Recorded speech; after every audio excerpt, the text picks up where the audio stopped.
guys, Rhaze here. Welcome back to my channel. Today I will be doing my weekly Q&A video. I asked you guys in my previous vlogs and my previous Q&A video if you want me to do this weekly. Most of you guys said yes, so I'm doing it weekly. Every Monday you will see a Q&A video from me, and I do have quite a lot of questions in here from my previous Q&A videos. I will just go ahead and shoot. I'm not gonna answer all the questions kasi yung ibang questions paulit-ulit na lang. Na-answer ko na sila sa ibang Q&A videos ko or na-answer ko na siya during my vlogs. First question is from Althea Creenshaw. How do you maintain your fit and really sexy body? I do get this question a lot, like how do I maintain my figure? I actually do not work out anymore. I did work out for a few weeks, maybe 2 weeks or maybe a month. I forgot. Before ako pumunta ng Thailand, gusto ko lang i-ready ang aking body sa mga swimsuit na isusuot ko sa Thailand. But I don't work out regularly at all. Nasa dugo na din kasi namin. Wala kasi sa pamilya namin yung mga, medyo malaman. Next question is from Kathy Bernabe. Sis, how do you know na nag-interchange contact lenses mo? Happens to me since they have different grades. Did it happen to you as well? It didn't happen to me. Kasi yung contact lenses case, may right and left naman, diba? Kapag tinatanggal ko yung contacts ko, nilalagay ko agad siya sa right spot niya. Yeah, so hindi siya nag-interchange at all. It never happened to me. From Christine Valle, how can you save money? Na-mention na to ng konti sa previous Q&A video ko.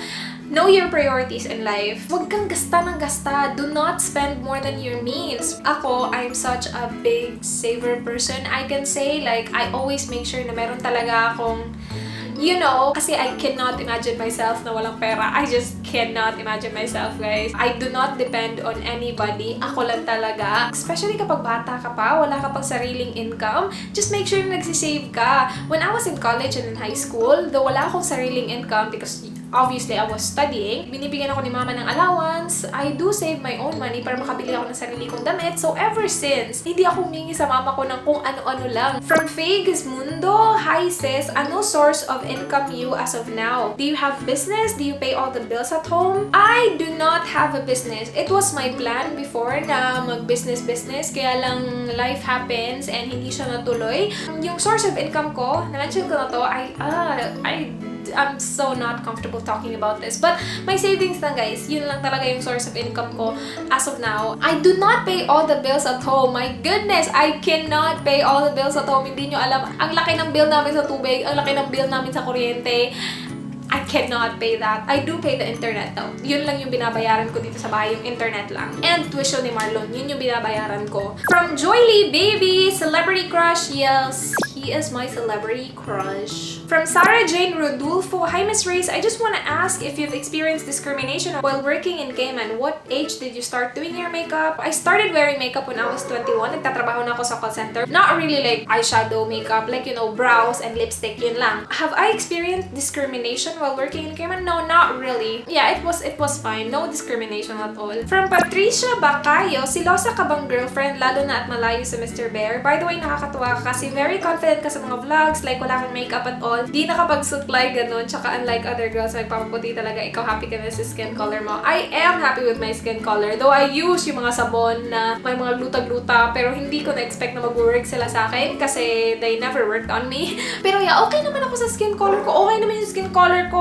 And also, yeah, you guys, hindi ako nagsusuklay. Nagsusuklay lang ako once every 2 days. I wash my hair once every 2 days lang. Nagsusuklay lang ako after shower. That's it. Like, I do not care about this hair at all. Silosa ba ako na girlfriend? I actually thought silosa ako, but with him, actually hindi. Maybe because silosa lang ako noon because I had the reason to be jealous. Like, kahit na hindi mo nakikita na merong kakaibang nangyayari sa paligid-ligid, meron tayong tinatawag na instinct. Kahit na hindi mo nakikita yung rason na magselos ka, nagsiselos ka, kasi nga, instinct. Pero with Mr. Bear, no. I'm actually really lucky kasi pinaparamdam niya sa akin talaga as in araw-araw na seryoso siya, committed siya. I feel like mafe-feel mo naman siguro talaga kung seryoso yung tao, diba?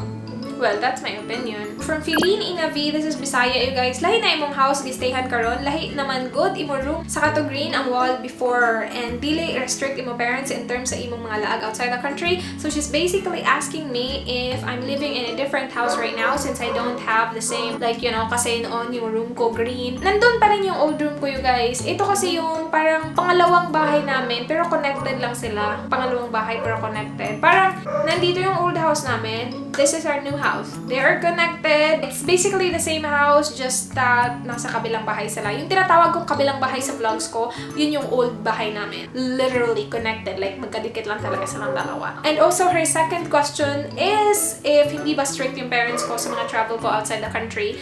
Most of my travels were work-related. So, hindi sila ganun ka-strict because, you know, I'm working. Pero they trust me naman, you guys. Because, you know, they have a good daughter right here. From Emilu's OC. Finally, I've been waiting for this kind of video na sana regularly. Yes, weekly na tayo. So, ano ang pinakamagandang comment na natanggap mo sa mga videos mo and also pinaka-worst hate comment na natanggap mo? How do you handle hate comments? Did you ever cry for some? All the comments na natatanggap ko from you guys are magaganda naman. 99%. Yeah, I'm so thankful na meron akong sobrang babait na subscribers. As in, sobrang babait nyo. Hindi ko na maalala kung ano yung worst hate comment na natanggap ko because I don't care really at all. As long as you know it's not true, then it will not affect you. Nothing is affecting me really. Merong mga nagsabi hindi ka maganda. Well, the last time I checked, dito ako sa YouTube, wala ako sa Miss Universe, right? It's not a beauty contest. Hindi ko naman kasi pinipilit sa inyo na, hey, I'm so pretty, I'm so beautiful. I think I received 3 comments from different people na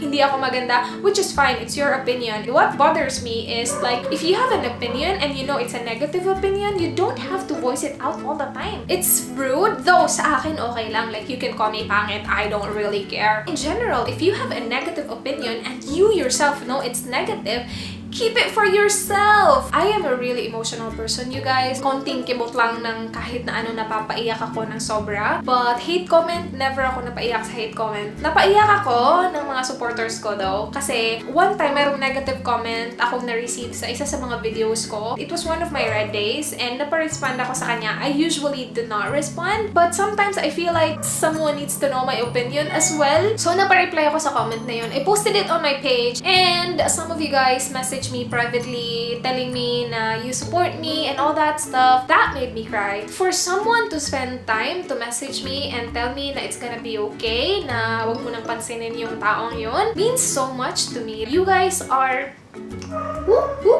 You guys are the best. Advice ko lang sa mga nagsisimula pa lang, haters gonna hate. And whatever you do, if they hate you, they will hate you. No matter how good you are, they will not see that because they hate you. Meron man talaga mga taong ganyan. Huwag niyong dibdibin. They're around and hindi talaga maiiwasan yung mga ganyang tao. Ipagdasal na lang natin sila. Ipagdasal na lang natin sila. From Yani Amazing, paano in-handle ang mga haters and bashers mo? Sometimes I respond. Sometimes I just delete. Seriously though, if you don't like me, for God's sake, like by all means, do not watch me. Huwag mong dagdagan yung sakit ng puso mo na hindi mo na nga ako gusto, pinapanood mo pa rin ako. Like, help yourself! Help yourself! Parang sinasabi nila, oh my gosh, ang arty-arty mo magsalita. This is how I talk though. If you keep watching, keep coming back, and keep commenting the same freaking comment, that's not gonna change the way I talk. This is how I talk. I honestly do not know. Yung mga ganyang comment, napapatawa ako. Kasi, what do you want me to do? Ang arty-arty daw ng parang ko. Ganun ako magsabi ng parang eh. Like, ano gusto mo? Parang, ganon. People.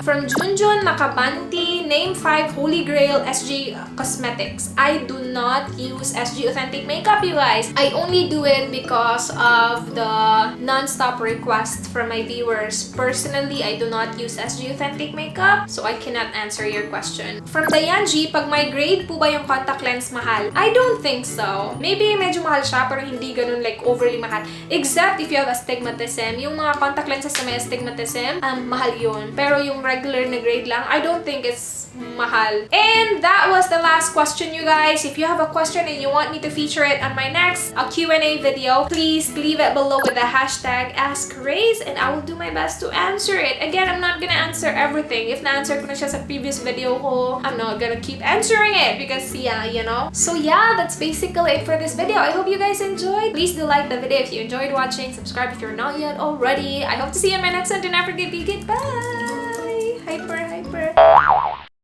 And when I was all ready and when nandun na ako sa Cayman, yes, Mr. Bear, 1 second, I did not have a business. What the F is going on?